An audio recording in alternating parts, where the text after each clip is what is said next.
बहुत समय पहले की बात है। एक छोटे से गांव में राहुल नाम का एक युवक था। राहुल का सपना था कि वह अपने गांव को बाहरी दुनिया से जोड़े और अपने लोगों को नई दुनिया के साथ मिलकर जीने का मौका दे।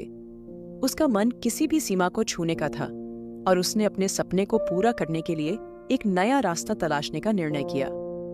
राहुल का गांव सागर के किनारे पर बसा हुआ था और उसने कभी भी सागर के उस पार की ओर देखा नहीं था। सागर ने हमेशा उसे अपनी अद्वितीयता के साथ बुलाया, लेकिन राहुल ने उसे नजरअंदाज किया। एक दिन जब उसने सागर की ऊंचाइयों को छूने का निर्णय किया, तब उसका सफर शुरू हुआ।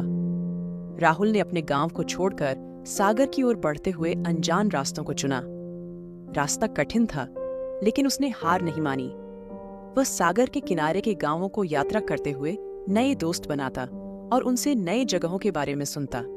एक दिन राहुल ने एक बुजुर्ग नाविक से मिला, जिसने सागर के बहुत सारे रहस्यों को जानने का दावा किया। नाविक ने कहा, यहाँ सागर हमेशा से है, लेकिन इसकी अद्वितीयता केवल उन्हें ही मिलती है जो सागर की गहराइयों में जाने के लिए तैयार हैं। राहुल ने नाविक से सागर की अद्वितीयता के बारे में और बातचीत की और फिर उसने एक नाव बनाने का निर्णय किया।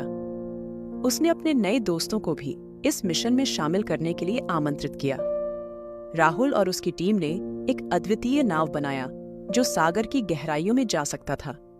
उनका सफर शुरू हुआ और वे सागर के अज्ञात क्षेत्रों की ओर बढ़ते गए।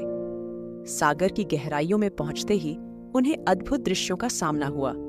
उन्होंने नए प्रजातियों को खोजा, रंगीन संगीत सुना और अद्वितीय जीवों से मिलकर अछूत हुए। सागर का रहस्य उनके सामने खुल रहा था और वे हर कोने में नए सवालों का सामना कर रहे थे।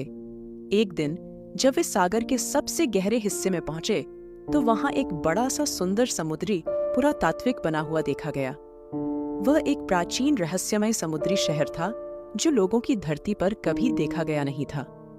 राहुल और उसकी टीम ने उस समुद्री शहर का अन्वेषण किया और उसमें छिपे रहस्यों का समाधान निकाला।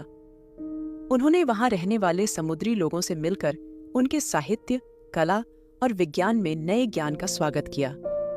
समुद्री लोगों ने राहुल और उसकी टीम को धन्यवाद दिया, क्योंकि उनकी नई दुनिया ने उन्हें भी नए दृष्टिकोण दिए। राहुल ने इस समुद्री शहर को अपने गांव के साथ जोड़ने का निर्णय लिया और उनका सफर एक नए संबंध की शुरुआत को सूचित करता है। वापस आकर राहुल ने अपने गांव को एक नया दृष्टिकोण दिया। उसने अपने लोगों के साथ साझा किया कि दुनिया बड़ी है और हमें सभी को एक साथ रहकर मिलकर जीने का मौका मिल सकता है।